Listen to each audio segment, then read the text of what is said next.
Hey, what's going on? Welcome to the Doug Show. We're going to talk about productivity a little bit today. We'll see who is around. Sometimes the productivity topic is a hot one. Sometimes people don't really care. So we'll see. And some of the stuff that I may go over perhaps won't be as satisfying as some people hope. I now realize that I'm underselling it way too much, but we'll go over a couple of my main tips. And we have Couch popped in earlier, which was cool. Rich's domains. And then we have Marcus. What's happening? And Marcus says it's the right topic for the moment. All right, perfect. This will be like a one-on-one session with me and you, Marcus. There's going to be other people. Don't worry. But ask questions. What are you struggling with, Marcus? What kind of productivity issues are you having? And I'm a little nervous that this will be like one of those things that, again, is unsatisfying, but it's true. And one of my, I guess several people do this. They're like, I'm going to tell you how to lose weight and get in shape and, have a good diet. It's like exercise more, like lift weights, eat less food, and go on more walks. Like, it's unfortunately super simple, but it's not necessarily easy to do.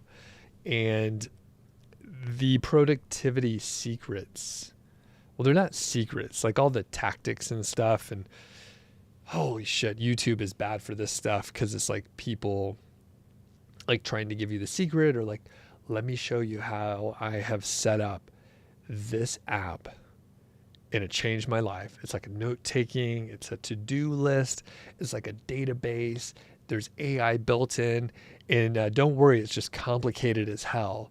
And it only takes a couple weeks to set up, but it's amazing. And the thing is, like, it's not going to work. Like, if it's that complicated to set up, it's not going to work. And by the way, you all know this already. Someone is getting an affiliate commission for selling whatever the product is, right? So the incentives are not lined up. And if people do have questions about productivity, please ask, let me know the struggles you're going through. I don't know if I'll be able to answer all of them, but I'll do my best. One thing I want to point out for everyone here is I'm going to be chatting with my friend Matt Giovanisci tomorrow. He's been on the show many times. He's a beer drinking buddy, a friend, all around good guy. He loves swimming pools and hot tubs, and he has a website called Swim University that took a little hit. I think maybe one of the first hits in a very long time from the helpful content update. No one was spared, my friends. Head over to my community tab, and I put a post there. And I have several questions for Matt, and I want to get questions from you. And I'll read out your question. I will probably say your first name or whatever your handle is. But please go over there and leave a comment so that I can ask some questions from you, the audience. Like I said, I'll have a lot of questions for him. And I know,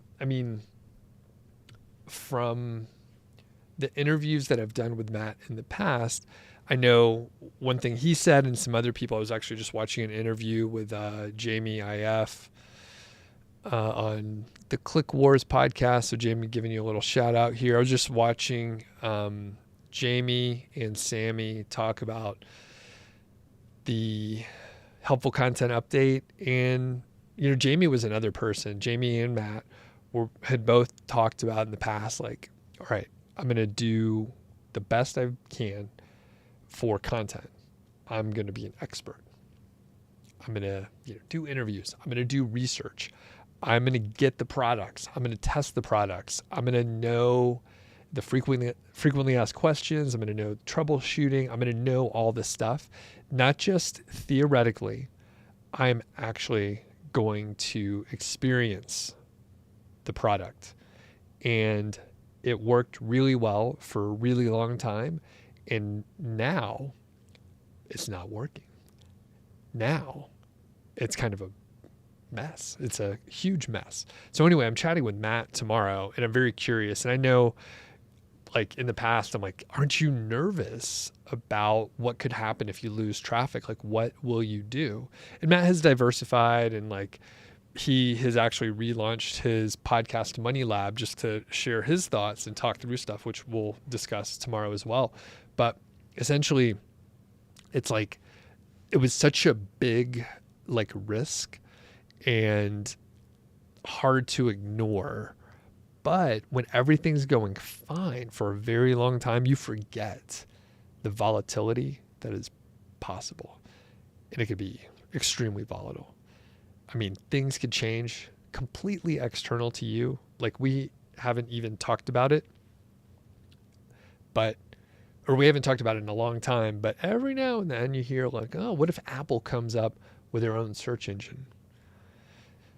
Even if it was like from the equivalent of what Google was 8 years ago, solid chance it would be better than the Google results from like right now. Or I also heard chatters. I can't remember if it was from OpenAI or someone talking about OpenAI, but what if OpenAI has a search engine? Holy shit. Some people are going there anyway because they don't want to read through Reddit threads from a bunch of narcissists that don't know what they're talking about.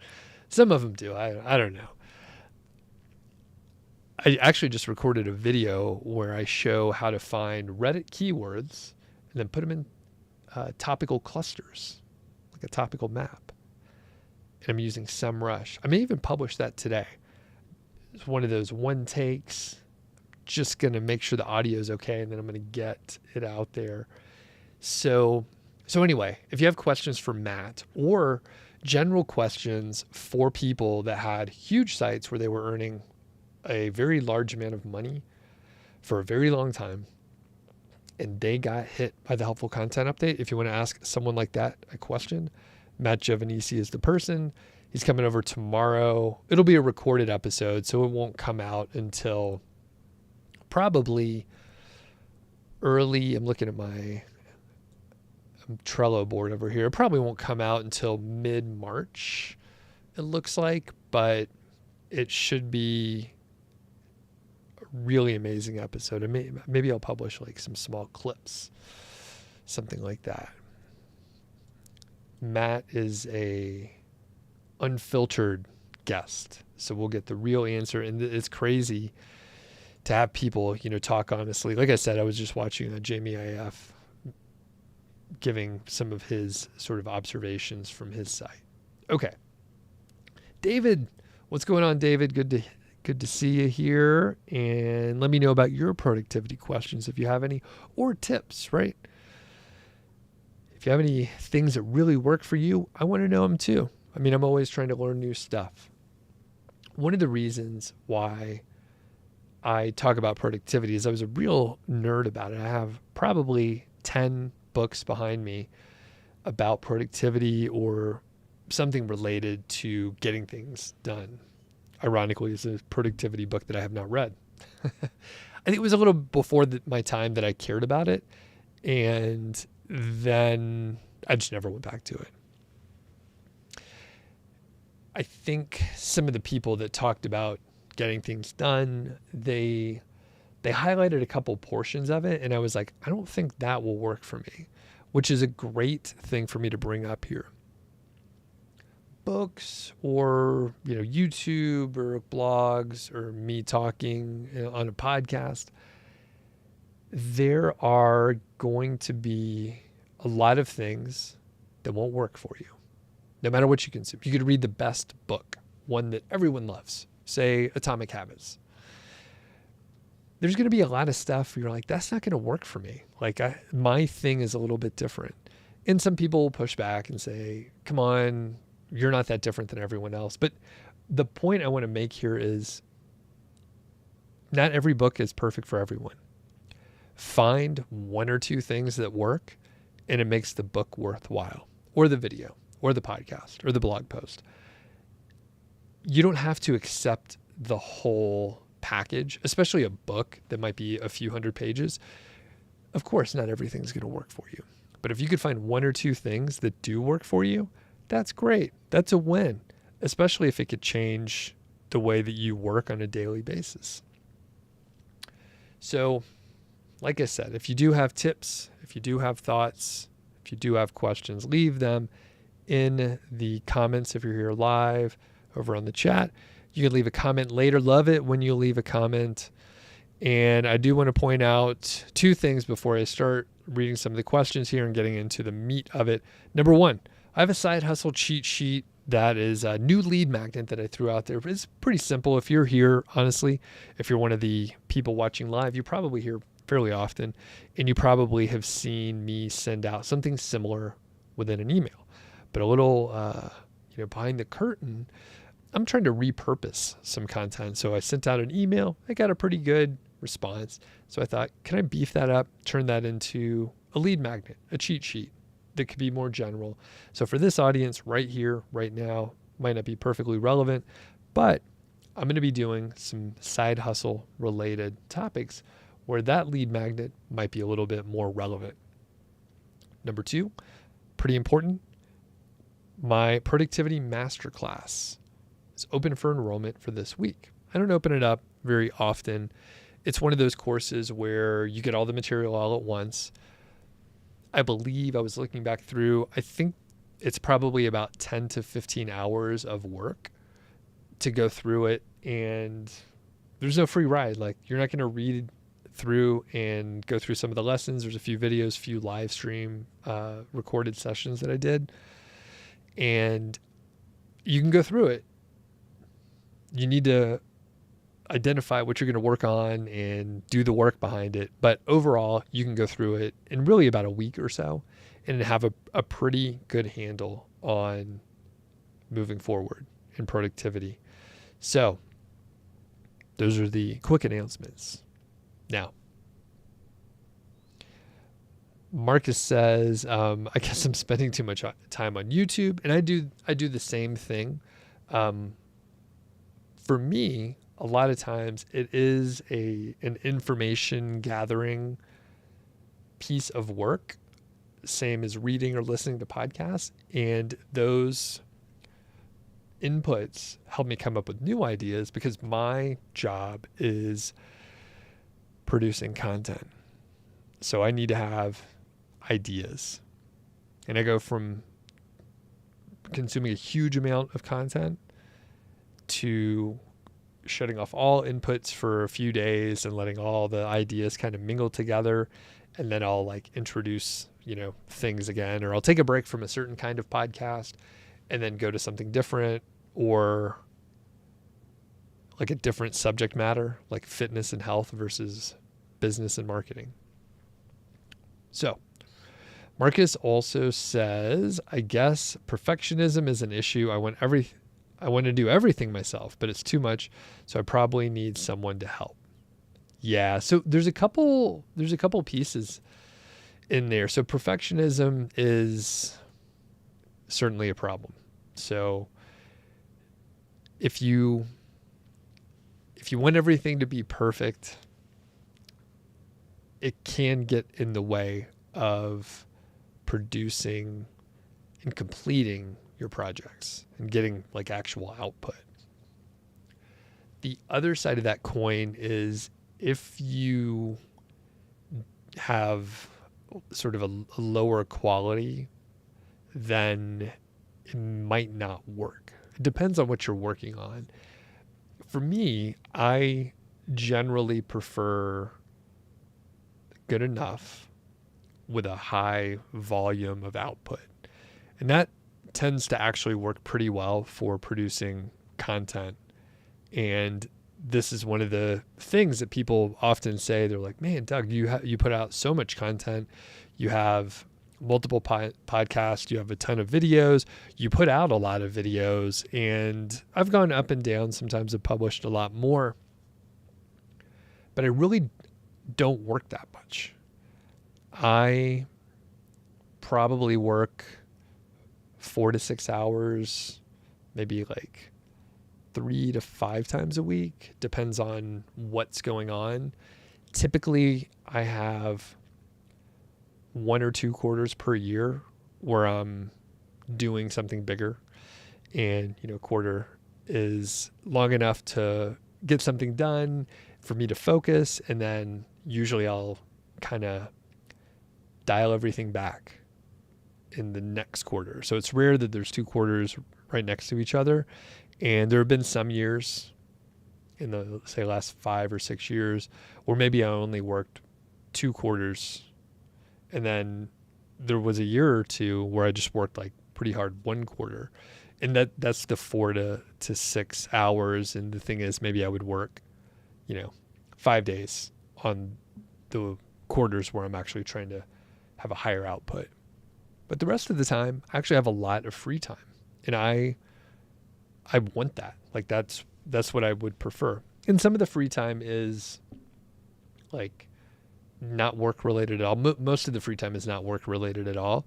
But occasionally, like I said, I actually enjoy listening to podcasts and I enjoy reading. So if I read for 2 hours in an afternoon or something, is that work or not? I don't know.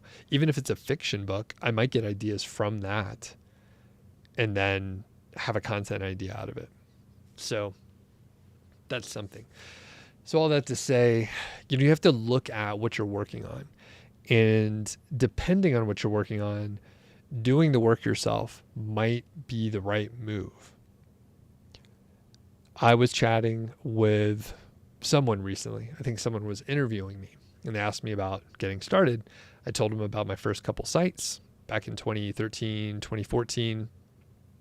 And I did all the content.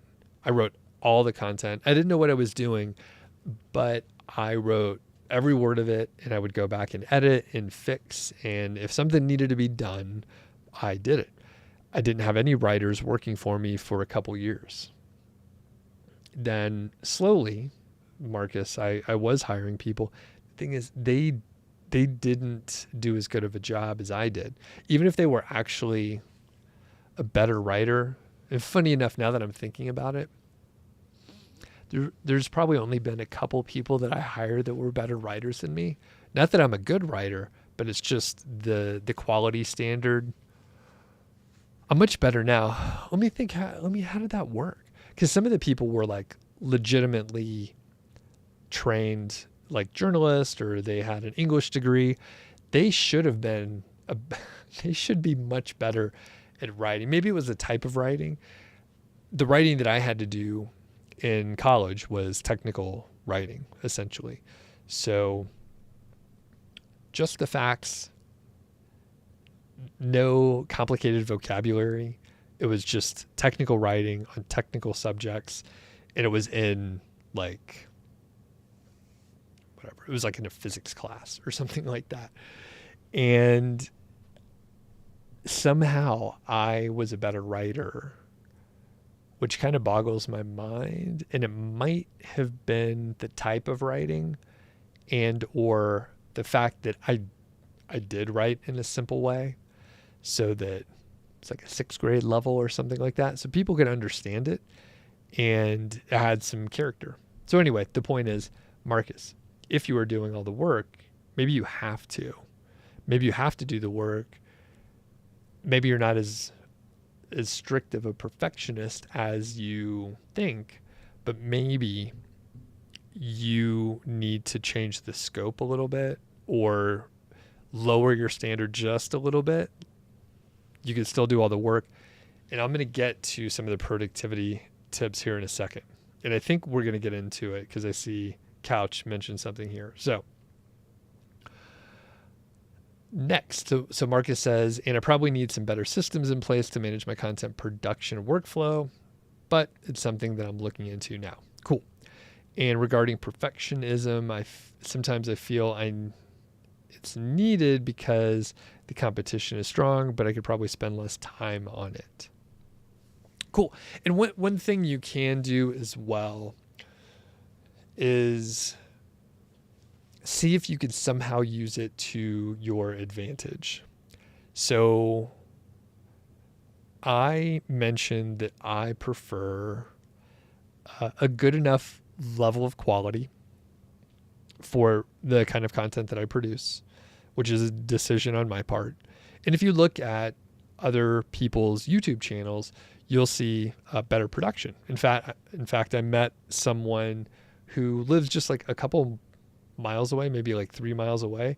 He has a YouTube channel with a couple 100,000 subscribers on, like, I don't know, what do you call them? Like fitness tracker type watches and other, athletic related gear for an active person, right? And he was telling me how much time he spends on like a 20-minute video. It was a lot. I mean, the amount of time that he spends on one video is like over a week of work for what I do. And he gets a lot of views. Very high quality.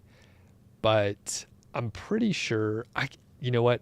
Now that I'm thinking about it, I wonder if I can we do different kind of videos, number one, but I was like, I could probably do 80% as good for the kind of video that I do. 'Cause see, the thing is, like, he has to get the product and do a review and write it up and have it, like, all those kind of things done. But overall, I think I could probably do like 80% as good in like 1/10 of the time.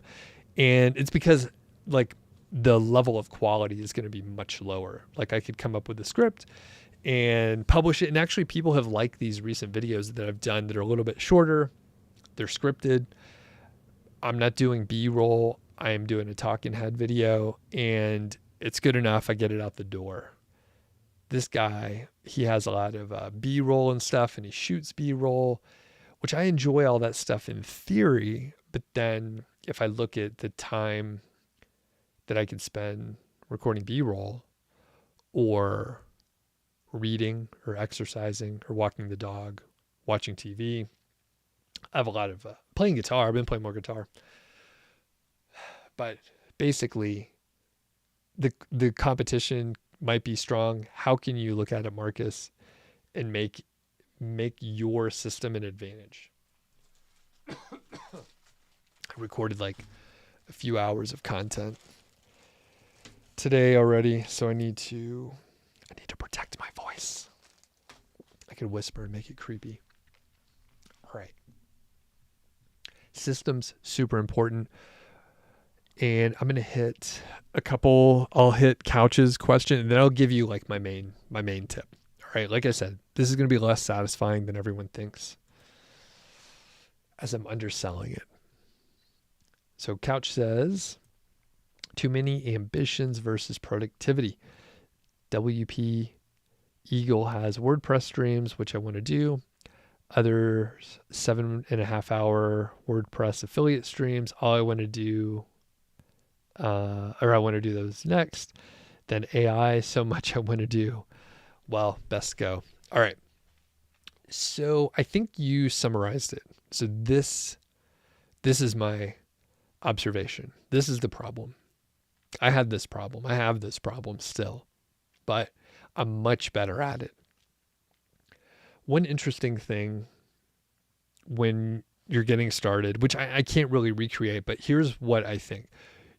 YouTube is probably one of the biggest sort of education sources versus blogs. When I got started, blogs were a little bit more the go-to source. That's where the community was. Now, I think YouTube is huge.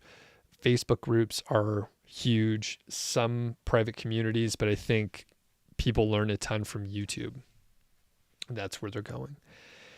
And it was similar when I started in 2013-ish. It's just a different format, but it wasn't as sort of aggressive and distracting. So here's the thing. There's a ton of products out there, and the people that are creating content, like myself, we maybe would do a little bit of it because we enjoy it, but at the end of the day, like, we need to earn some money from it. And a lot of people, when they're starting off and then become more successful, they end up promoting products. And each of the products, most of them probably solve some problem, right? You have a problem, you're trying to figure out what to do. Like, even something like popcorn theme, right? WP Eagle. I'm going to use that theme on my new podcast. I'm actually going to use it on a new website. I haven't started a new one, but I'm like everybody else. I had this little idea and I was like, oh shit, I'm going to buy that domain. And I did. So I'm going to use popcorn, but popcorn solves a problem, right? It's a fast theme that has the features that people like us need. Or maybe it's a plugin like Link Whisper that solves a problem that we need to solve. And then the AI tools, right? Solves another problem. So inherently, these are not bad things. These are solving problems. The issue is we and all of us, Marcus, myself included, probably a lot of people that are watching this, we watch too much YouTube and we get a little stuck. We're like, oh yeah, I didn't know that I had that problem. I didn't realize that I need that plugin because all these reasons they just told me I need the plugin. And then you'll see a bunch of other people talk about it. And then you'll hear people in the industry say stuff like, unless you've been living in a hole, you've already heard of XYZ plugin and it's kind of the go-to source. And then it seems like everyone's talking about it, but really it's like 3 or 4 people that happen to be the folks that you consume content from, but like no one else is using it, right? But it seems like everyone is getting into it, and it seems like it's a huge problem when you didn't even know it was a problem before. So I think there are a lot of things like that where you just get distracted and it's this shiny object, and we're suffering from shiny object syndrome. You don't want that. You need to just focus on the thing that you're trying to do. So here's my big productivity tip. Figure out what your priority is, what you're really trying to do, and aim towards that. Cut everything else out. You have to cut other stuff out. Couch, you mentioned too many ambitions, and you have like several things you want to do. You need to cut out most of the stuff and focus on like the next step, or maybe 2, but the next step. Focus on that. Focus on doing the boring work. That's what it ends up being. I produce a lot of content because I don't answer emails right away. Inbox zero. I was thinking about this while I was walking the other day. Like, that is just depending on what you're doing, right? If you have a job, a corporate job, perhaps that makes sense. There's like some limit on how much incoming email you might get. But for me, inbox zero is kind of dumb. I get a bunch of inbound emails from random people. And if you have a website, you're probably going to see this too. So there's a bunch of inbound emails that I mostly should just ignore. But it seems urgent. And some of them, here's the thing, some of them seem like good opportunities. Some of them seem okay. Those are the worst ones because I have to think about it. If it's a clearly like a spam email, they're like, hey, I want to publish on your blog. Or someone's trying to sell, they're like, hey, I just launched a new product and it's unrelated to my website or anything in my audience. Like, hey, makeup brands have contacted me, for example. They're like, hey, we got this new makeup brand. I think it'll be great for your audience. Like, will you buy the product and then we'll reimburse you and then we'll pay you for the video? It makes no sense, right? Like, they obviously just scrape a list from YouTube and then they send out a bunch of emails, or they scrape from various websites. So the hard part are the good opportunities. And that's what you're experiencing, Marcus. That's what you're experiencing, Couch. There's a bunch of things that are kind of okay, like something that's not a bad idea. And those are the ones that really distract you. And it's really hard to just ignore all the noise. And like I said, I'm somewhat bad at getting back to emails. And I'll leave them in my inbox for a little while, and then I'm like, oh, I should do something with it. And occasionally I go on a little, I would say a binge of answering and or filing and filtering, and then get everything like off to a spot. And it looks better for like a week or two, and then I start getting more emails and the same thing happens. And the thing that I got comfortable with that really got me so stressed out is just leaving them in there, knowing that it wouldn't really matter if I replied back quickly or not. And then again, it may not apply for the things that are making you busy, but it represents a distraction. It represents, email represents like something that seems urgent, but it's really mostly not important. There's a few emails. It's probably only like 10% of the emails I get that are somewhat important. Most of them are not. They're just kind of random emails of nothing. I'm on a lot of newsletters too. So those are distracting as well. There might be interesting information in there. And what I'm seeing now, which is kind of funny. So newsletters are great. I tell people, build an email list. That's one of the key things you could do. It's becoming more, I guess, talked about. And I think emails are great. But one funny thing I'm seeing is essentially they're a curated list of stories. Some of them are just from Twitter. So there's an email list that I'm on. And I don't know if it's working. But essentially the email is a bunch of links with a little summary that goes to Twitter. So it's just like a Twitter thread. And they're not adding any new content. There's not even any commentary. It's just a curated list. It's like, what's the point of that? Are you really adding value? I think they're just trying to keep their email list warm or something so that people know that it exists or whatever. But it doesn't make sense to me. The point being, I'm on some email list where it has like some news stories or some links to search engine journal or roundtable or whatever. There's some news stories. Those news stories just cover tweets from Danny Sullivan or someone, right? Again, it's just noise distracting you. Like, you don't need to keep up to date with every little thing. In fact, even if you're up to date, all it does is stress you out, right? Because maybe your site gets caught up in the update anyway. Now you got to be steering in the right direction and like producing good content and have diverse traffic sources and different revenue streams and all that stuff. So to get me back on track on the productivity thing, the biggest thing that you could do is figure out the shit that you're not going to work on because you don't have enough time. No one else wants to tell you that. You don't have enough time. The more content you consume, depending on the content, but a lot of the content you consume is just going to introduce more things for you. You don't need that.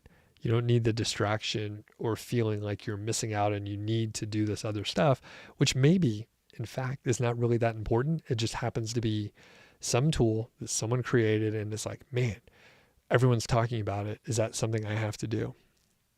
Chances are probably not. And I say all that as someone who does create content and I do promote stuff and I promote tools and the video I mentioned earlier. I'm doing a video using SEMrush, right? So there's a tool. You may or may not need it. I don't know. I don't know what you need. But when you're watching a bunch of videos that are very promotional on certain things, you got to watch out because it can distract you.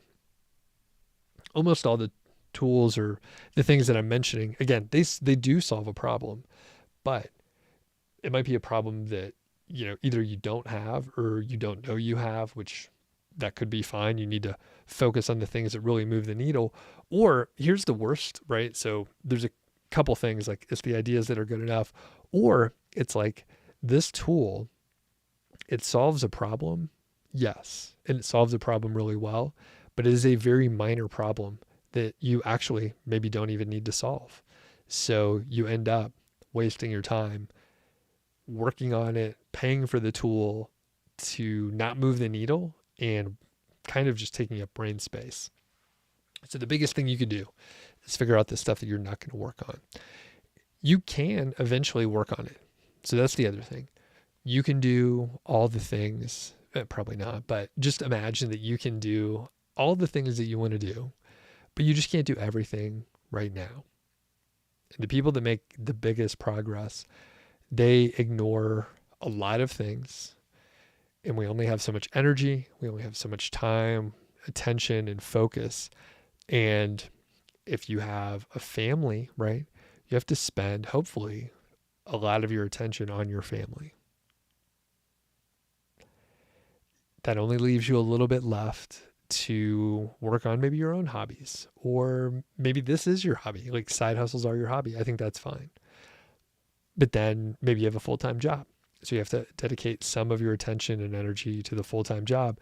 The point being, you may only have like a little sliver left for the side hustle stuff.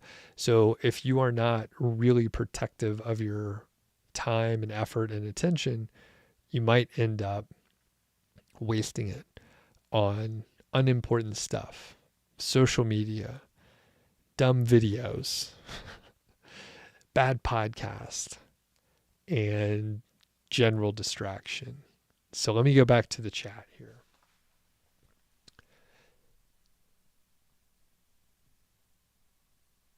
Marcus says, at the same time, the content I'm producing is sometimes outranking higher DA sites, so I guess I'm doing something right. Yeah, well done.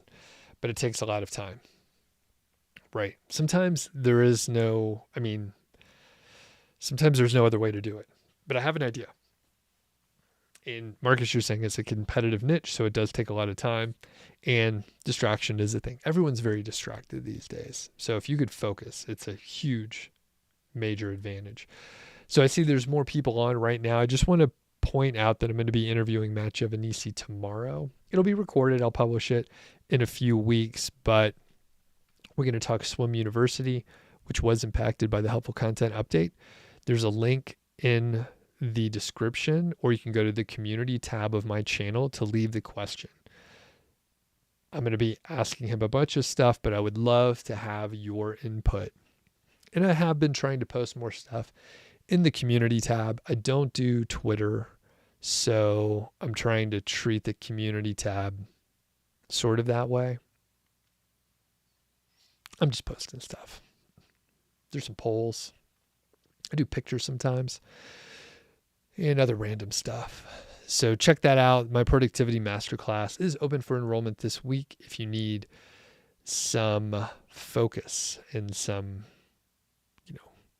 drive, some instructions. All right. So Marcus, you have that competitive niche, and it does take a lot of time. Here's something that we should all think about. This is a mistake that I've actually made a little bit for the Doug Show and somewhat on this channel in more recent years. So I'll frame it for you, Marcus. So I don't know what your niche is. It's competitive.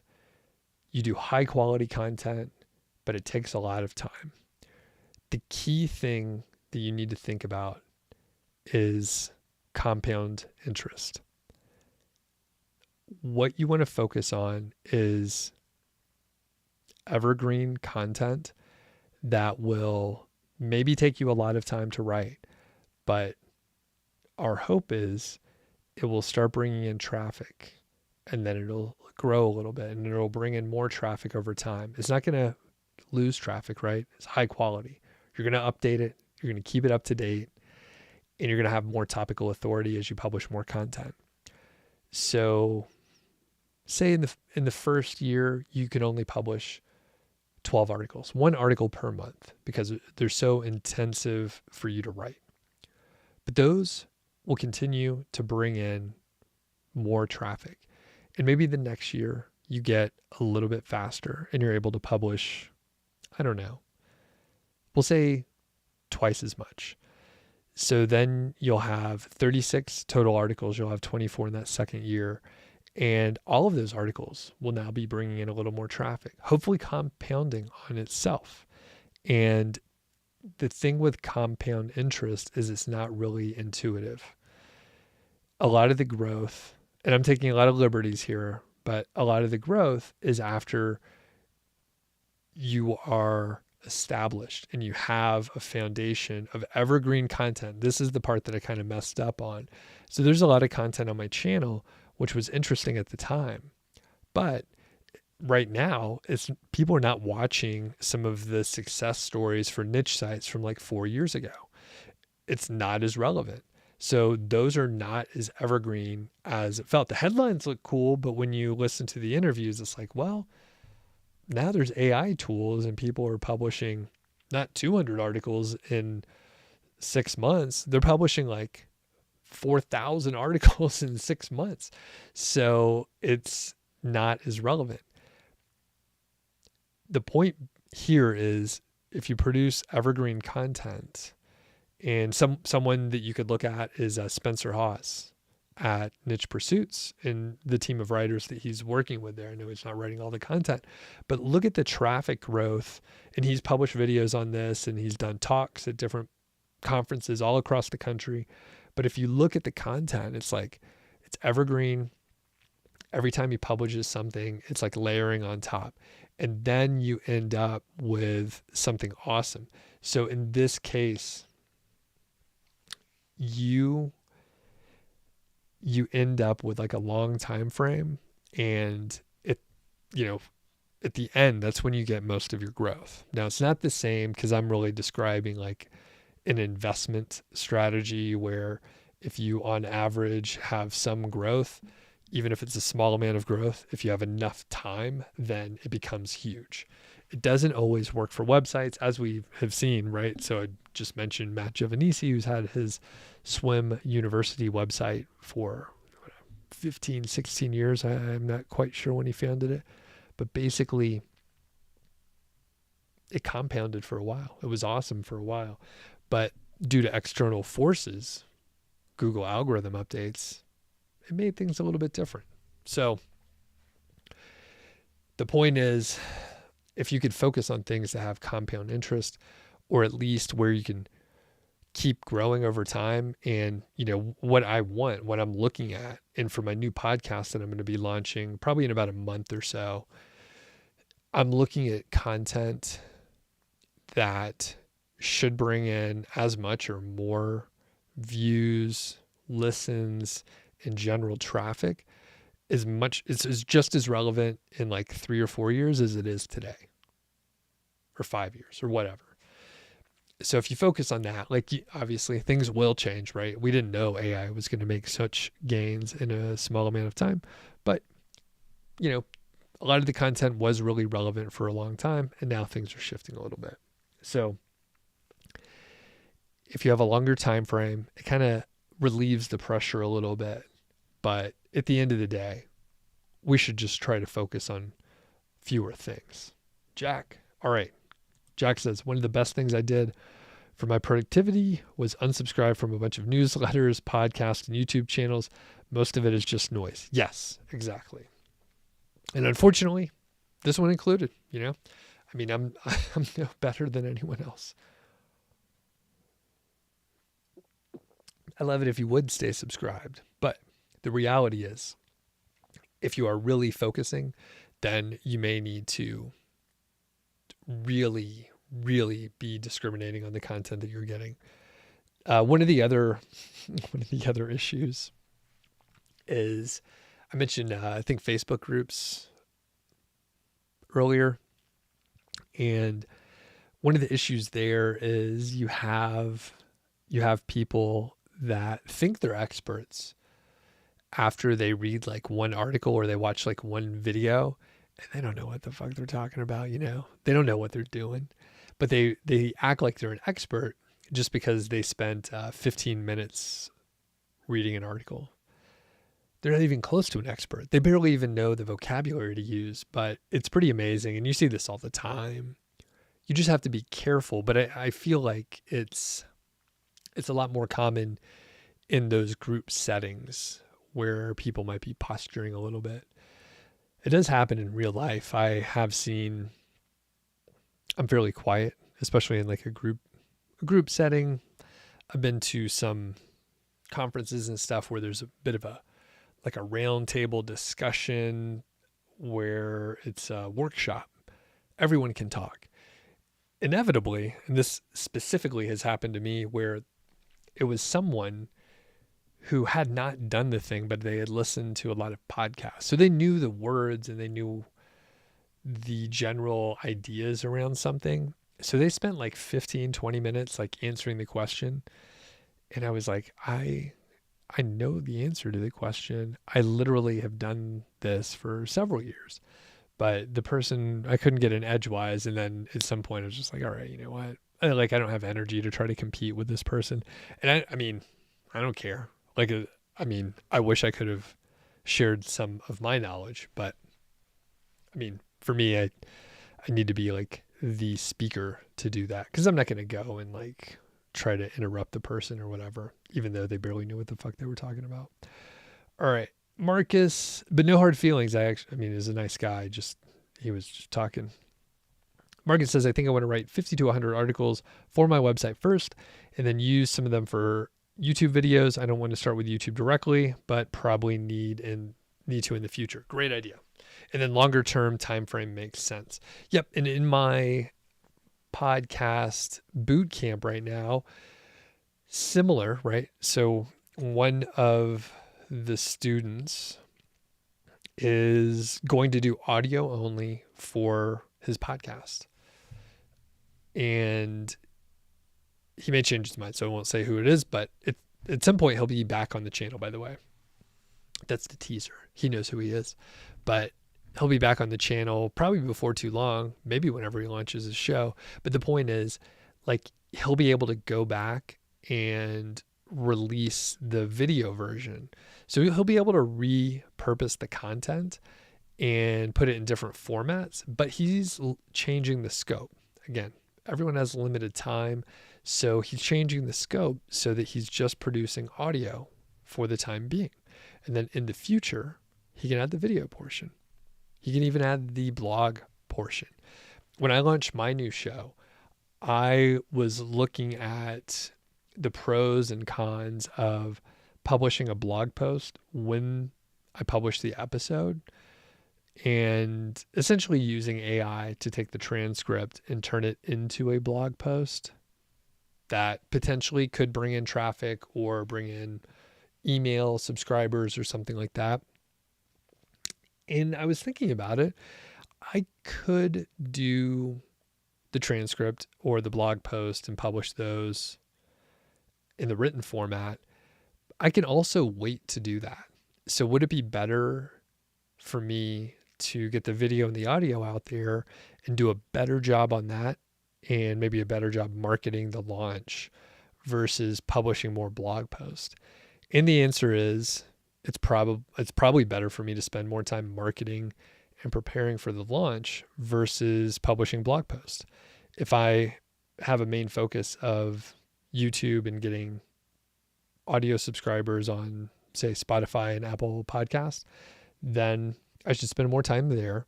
And later in the future, after I get past the launch, maybe only a week or two, maybe a month, I can go back and spend a little bit more time on the blog post portion of that versus trying to do all of it all at once. So it's exactly what you're talking about here, Marcus. To Christo says, the best content is evergreen. Yep. Just need to keep it up to date from time to time, for sure. CJ says, it would be nice if people who prove that they can rank a site and earn something in a year or two allowed on a podcast.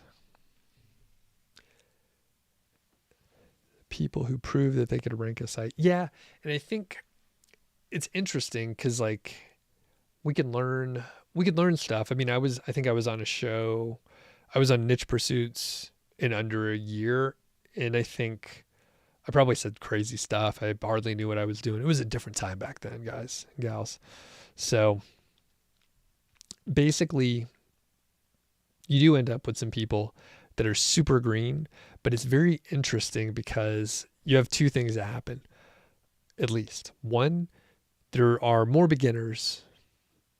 There's always more beginners that haven't started yet, and to have someone like get success quickly, which by the way, almost all of it is luck, right? Like there's a shitload of people that did the same thing as me, and I got lucky. And then timing, like sure, people are working hard, they're taking a chance, there's a risk, but timing is huge, and timing is all about luck, which we largely don't have control over.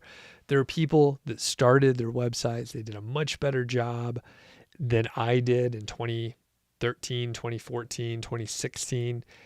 They did much better than I did in those years.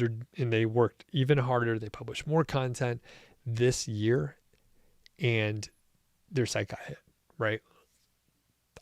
I don't know. Like I got lucky with timing, and I know it played a big role. That's a topic that I want to do a roundup where I ask people like, hey, how much luck do you think there is in SEO? Sure, there's some best practices, but it's not 100%, even with the pros. So I'm very curious how much people really think luck has something to do with it. So when you have a person that finds success quickly, it is inspiring for the new people.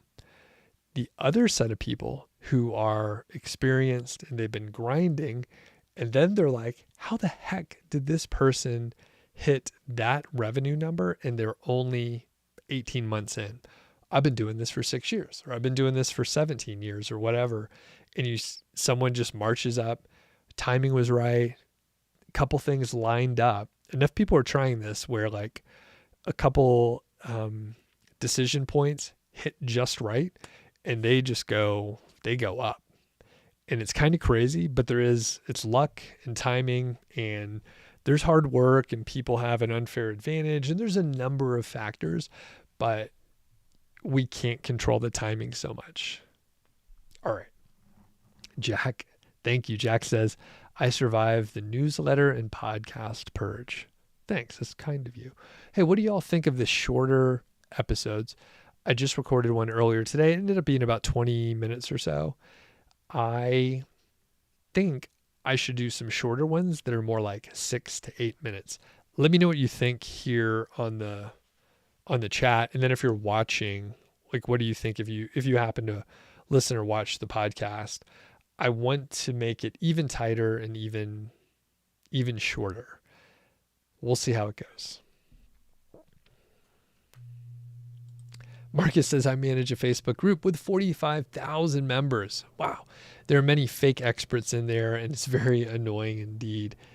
And it's funny. I mean, I guess they were always around. We've been watching a lot of Cheers, the 80s classic. How many people watch Cheers out there? I mean, it still cracks me up.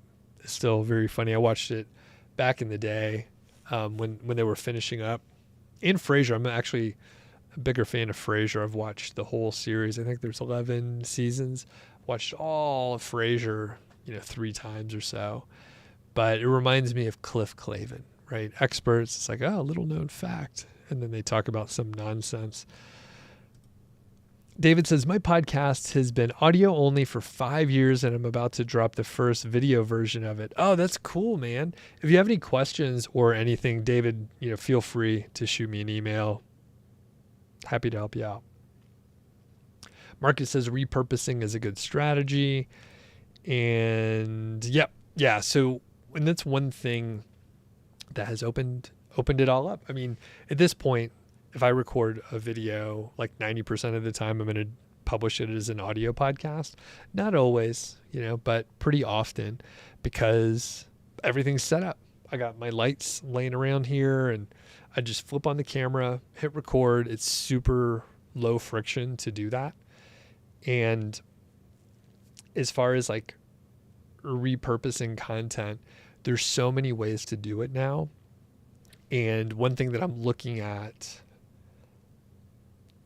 I will share the workflow when the time's right, but essentially I'll probably like record a podcast. I'll have a transcript. I'll be able to feed that to some AI, probably ChatGPT, and create a few pieces of content out of it. It could be a lead magnet to help build the email list. One of the highest leverage things I can do that I've kind of been sitting on. By the way, you can sign up to the email list and get YouTube notifications from me that I send out before I do the live stream, so you don't miss out. And the other thing is blog post, right? So I could have a blog post that pops out from my transcript. I can have a YouTube script. So let's say I have a nice interview with Matt tomorrow, and there's a couple, tangents or some side stuff. I might be able to take that and say, here's what I learned from Matt Giovanisci, some good headline. And then I can have the conversation distilled down into 4 bullet points that fit something. And then I could make sure I have a lead magnet that fits in that as well. So yeah, there's a lot of different ways to repurpose. And then we haven't even talked about like short form audio and video. If you're into that stuff, I typically am not. There's a couple things I might try on YouTube Shorts. I might try it out again, but we'll see how it goes. I tried to just like repurpose longer interviews and publish those clips, and it didn't work that well. So I was being a little too lazy. I think I have to think natively as a YouTube short creator and go from there. Maybe there's a way to edit it down, but like it was too time consuming. So I have a couple ideas that I might try out, but it would just be for fun. All right. Oh, Jesse, what is up? Jesse Cunningham in the house says, my setup is excellent. Best sound in the niche. Thanks, man. Really appreciate that.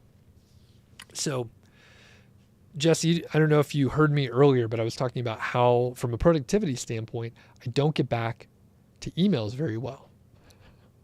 Jesse, you emailed me back probably 2 weeks ago, and I forgot to email you back. So I will eventually. I clear out the inbox, but you typically will hear from me in about 45 seconds or 45 days. And I don't know which one it is. It just depends on what's going on. So thanks, Jesse. Appreciate that. And hopefully we could do some sort of collaboration. I know we'll have to figure it out to make it work for both of us. Okay. Marcus says, do you use any tools to manage or track the time that I spend on tasks? The answer is no. There was a short time when I used a tool called Toggle, and it was quite manual. I would just literally like start working on something, click Toggle, and then get some idea. But what I found is that I'm not super interested in that level of optimization. I think it can be useful for some people sometimes, but I don't like it overall. In fact, a little bit of a side tangent, but related. I was really into the Huberman Lab podcast and The Drive, Peter Attia. It led to just like information overload and like over optimization and over planning. And it I stopped listening to both of the shows. I think I might occasionally tune into one, but like overall, I kind of had enough and I'm not as interested. The point is, over optimization might work for some people, but maybe at times in the past, maybe I started to like overdo it a little bit. And then I just realized I don't need to manage my time that closely. Now, Marcus, I realized that I'm in a different position. When I was trying to optimize a little bit more, it was basically while I was still working. So say the 2013, and I got laid off in 2015. So for about 2 years, I was probably a lot more interested because I had limited time. Now, as I mentioned before, like I have a lot of flexibility. So I don't need to optimize as much. And I like the freedom of, sometimes I have a little bit more to do, but I can push it to the next day 90% of the time. And a quick note, like from a productivity standpoint, like I just use a notebook. I like notebooks. I'm going to actually do a video a little bit on journaling because I looked back through a couple of these, and this journal here was from like 2018 to 19 or so. This one was in 2018.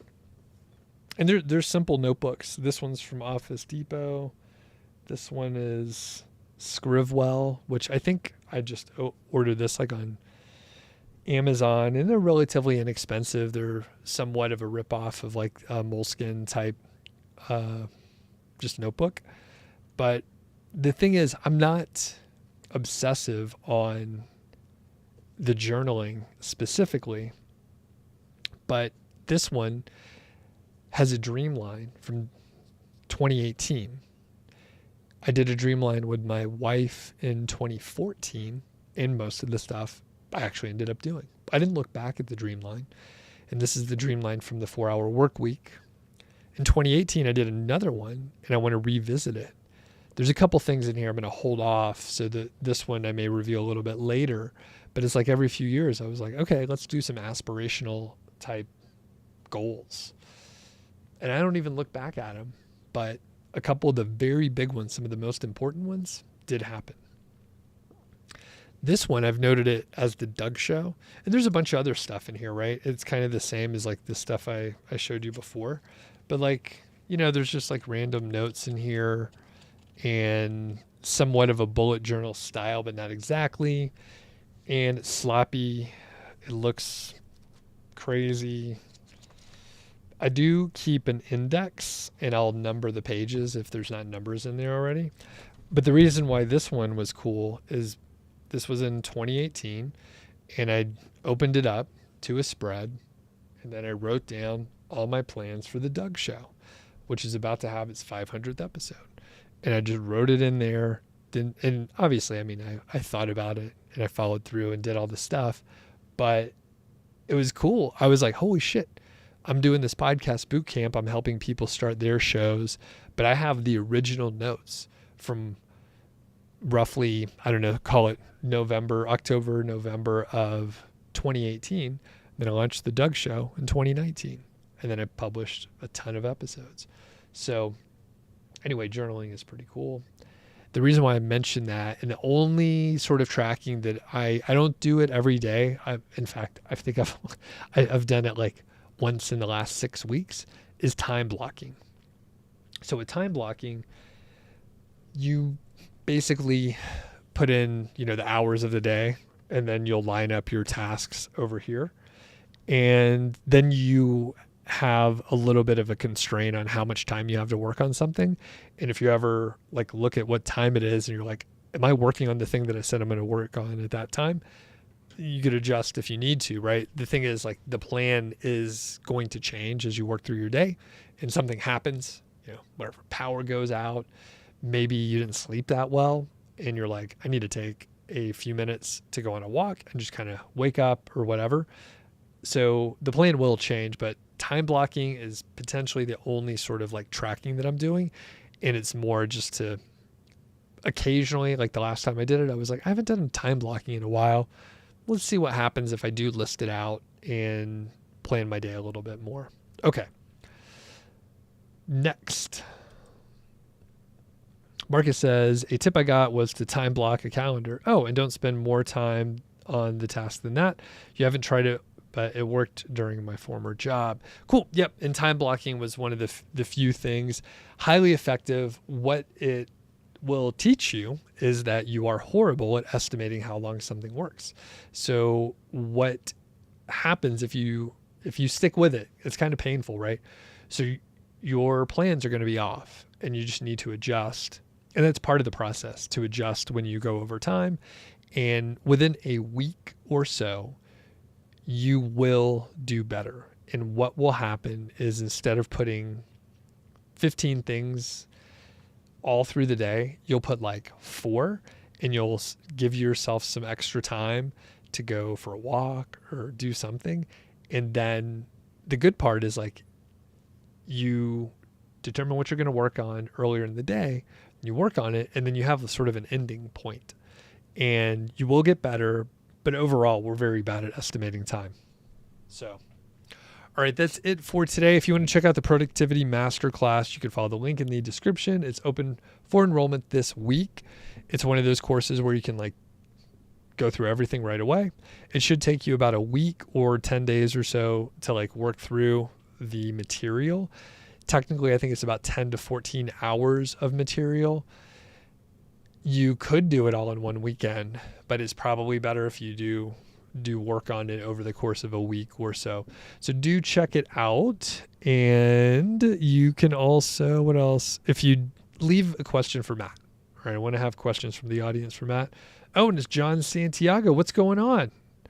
I haven't seen you in a while. Yeah, I'm just about to hop off of here, but everyone, don't forget, you can sign up for the YouTube notifications. Really, it's my email list, but I'll let you know when I go live so you don't miss it. Sometimes YouTube doesn't send out the notification until a little bit later. So thanks, everyone. We'll catch y'all later, and have a great day out there.